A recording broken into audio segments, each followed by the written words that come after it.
Recognising dignity, इसका क्या मतलब होता है? इसका मतलब ये है कि जो भी लोग हैं उनको ये हक है कि वो सम्मान पूर्वक जीवन अपना जी सकते हैं। कोई उनके रिस्पेक्ट को क्षति नहीं पहुंचा सकते हैं, चाहे वो मेल हो चाहे वो फीमेल हो, सबको अपना अपना रिस्पेक्टफुल लाइफ जीने के लिए यहाँ पर स्वतंत्र हैं। तो इसी को हम कहते हैं डिग्निटी, यानी this refers to thinking of one self and other persons as worth of respect. चलिए इसको हम लोग कुछ स्टोरी के माध्यम से समझते हैं। जैसे कि यहाँ पर ये एक दीवार पिक्चर की कुछ सीन्स हैं जिसको आप लोगों ने ज़रूर देखा होगा। यहाँ पर एक बच्चा है और ये बूट पॉलिश करता है। दो आदमी आते हैं और कहते हैं कि इस तरह से पाँव रख देते हैं और कहते हैं बूट मेरा साफ करो। तो बच्चा बूट साफ कर देता है और साफ करने के बाद पैसे मांगता है। तो ये जो आदमी है ये पैसा फेंक कर देता है। तो जैसे ही पैसा फेंक कर देता है तो ये बच्चा खड़ा हो जाता है और बोलता है कि मैं फेंके हुए पैसे नहीं लेता। क्यों ऐसा कहता है? क्योंकि इसको लगता है कि मेरे काम का रिस्पेक्ट ही मुझे नहीं मिला। तो इस बात से वो क्रोधित हो जाता है। तो बाद में फिर ये आदमी कहता है कि ठीक है, इस बच्चों को आप पैसा उठा के दे दो। तो ये आदमी फिर क्या करता है, पैसे उठाकर इस बच्चे को दे देता है। तो अब यहाँ पर एक चीज समझना है कि ये इसका विरोध प्रकट करता है, क्योंकि इसको ऐसा लगता है कि इसकी गरिमा को चोट पहुंचाया गया है, इसके काम को सम्मान नहीं मिला है। तो क्या ये बहुत ही इसका जो बैकग्राउंड है वो नीचे है, यानी कि बहुत ज़्यादा अमीर नहीं है इसलिए इस तरह से भेदभाव कर रहा है, या फिर कहीं और समाज से बिलोंग करता है इसलिए इसके साथ इस तरह से भेदभाव हो रहा है?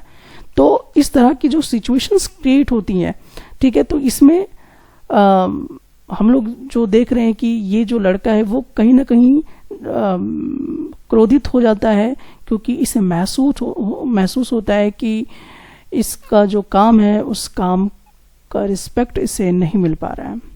ऐसे ही अगर हम लोग वाल्मीकि के कुछ केस में भी देखें तो वहाँ पर भी आपको लगेगा कि वाल्मीकि के गरिमा को चोट पहुँचाया गया है, क्योंकि वो दलित समाज से बिलोंग करते थे। ठीक उसी तरह से जो दंपति अंसारी थे उनको भी नाम बदलने के लिए कहा गया, उनको रूम नहीं मिल रहा था, तो कहीं ना कहीं उनके भी गरिमा को चोट पहुंचाता है। तो यहाँ पर हमारे देश में कानून बनाया गया कि सबको इक्वल राइट है कि वो अपना सम्मान पूर्वक जीवन जी सके।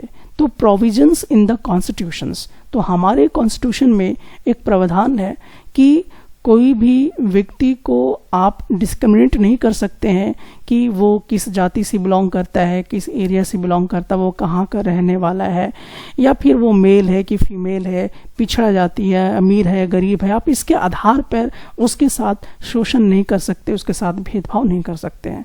ऐसा हमारा कानून जो है इसके लिए कानून बनाया गया, और कानून इन सब चीज़ों के लिए कहता है कि यहाँ पर भारत में जितने भी लोग हैं उन सब के लिए कानून जो है इक्वल है।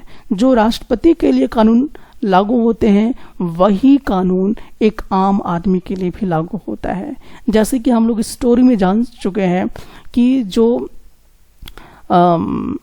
नौकरानी है, चाहे वो झाड़ू मारने वाली हो या फिर राष्ट्रपति हो, उन दोनों का जो कानून है वो समान है, यानी कि दोनों का जो लॉ है वो इक्वल है, दोनों के लिए बराबर ट्रीटमेंट होंगी।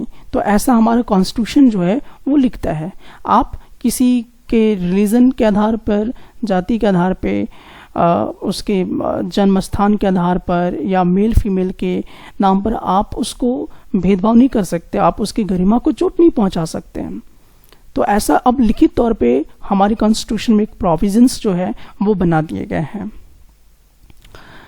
हर आदमी को पब्लिक प्लेस में जाने का परमिशन है, कोई उसे रोक नहीं सकता है, चाहे वो प्लेग्राउंड हो, होटल्स हो, शॉप हो, मार्केट हो, या कुआं हो, रोड हो, इस तरह का जो भी है वहाँ पर कोई भी व्यक्ति जा सकता है, उसको कोई भी किसी प्रकार का रोक टोक वहाँ पे नहीं है, क्योंकि कानून की नज़र में सभी लोग, चाहे अमीर हो, गरीब हो, ऊंची जाति के हो, नीची जाति के हो, मेल हो, फीमेल हो, किसी भी तरह का कोई भी वर्ग का हो, उन सब को समान अधिकार मिला है कि आप जैसे बड़े लोग अपने आप को कर सकते हैं, कहीं पे जा सकते हैं। जो कानून उनके लिए है वही कानून एक छोटे लोगों के लिए भी है। तो इस तरह से कानून इक्वलिटी पे फोकस करता है कि सबके लिए बराबर कानून जो है वो लागू किया गया है। आपको इस सवाल का जवाब देना है, What do you understand by the term all persons are equal before the law? Why do you think it is important in a democracy? इस सवाल का जवाब आप कमेंट सेक्शन में आके जरूर बताएं।